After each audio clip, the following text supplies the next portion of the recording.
I'm Dr. Tara, and this is Hopeful Hints, a podcast where you'll receive quick, hopeful hints on all things women's health and infertility. Here, you will find education, inspiration, and most importantly, find peace and empowerment as you walk through the next steps in your healthcare journey. Welcome back to this week's episode of Hopeful Hands, where we are finishing our conversation on our little butterfly friend, the thyroid. So, we are going to take a look at signs and symptoms of thyroid disorders and some testing and approaches to diagnosing. Again, want to reiterate that this is one of the most overlooked health issues affecting millions of people worldwide, specifically women, and just understanding signs and symptoms to empower you to take this kind of into your own hands if you have to, find a provider, get some home testing done if you have to.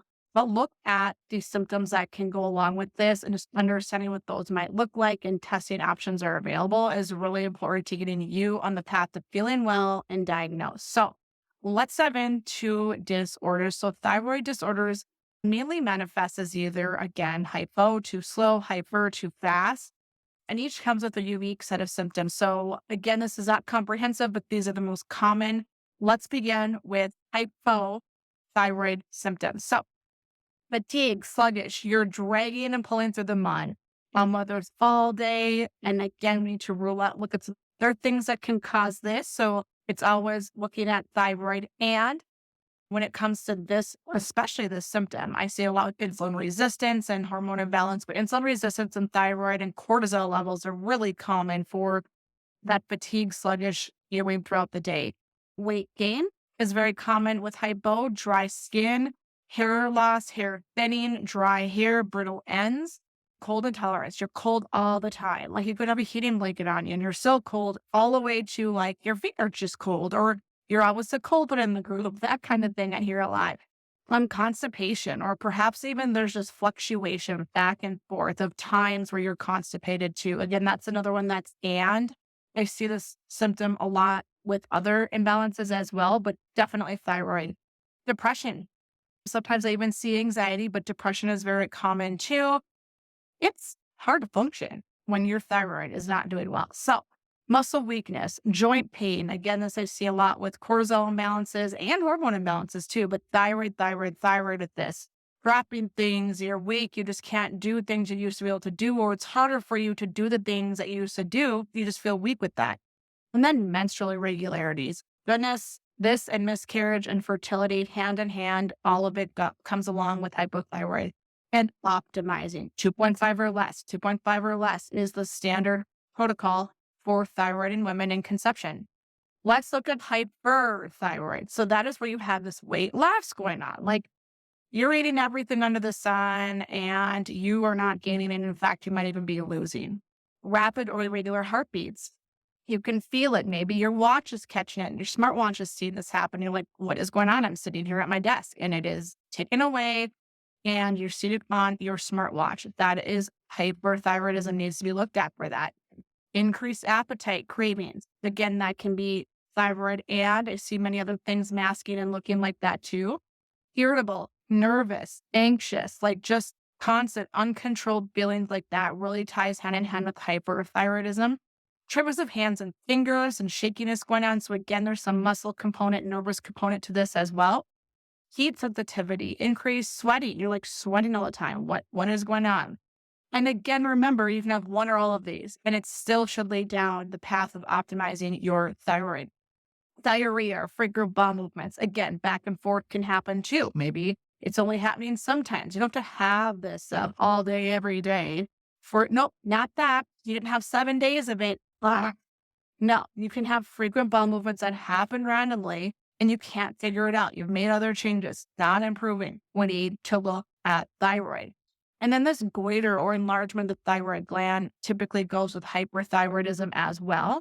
And it's just really important, again, I want to hone in on this to find these symptoms right away, because when things are left going too long, it can lead to other long-term cardiovascular, osteoporosis, again, miscarriage, infertility. Far too often, people are coming to me after years, months of struggling, and they find me and their thyroid is not optimized at all. It's like, no wonder these things are happening to you. So you really work on optimizing thyroid all the time, and you just being aware of it can lead to better outcomes. So testing, we talked a little bit about this through other episodes, but again, common ones are TSH, and this is often one of the first tests performed, and it measures the level of TSH in the blood. And this hormone is responsible for stimulating the thyroid to produce T4 and T3. And when these levels are abnormal, we can have hypo or hyperthyroidism. Free T4, free T3, these measure the actual level of thyroid hormones in the blood. So it's looking at what is in the blood to provide a more direct insight into that function of your thyroid. And then one of my favorite 10 that's overlooked every day in my office, so people come to me from elsewhere, but the thyroid antibody test. And this helps identify autoimmune thyroid diseases, Hashimoto's, Graves' disease.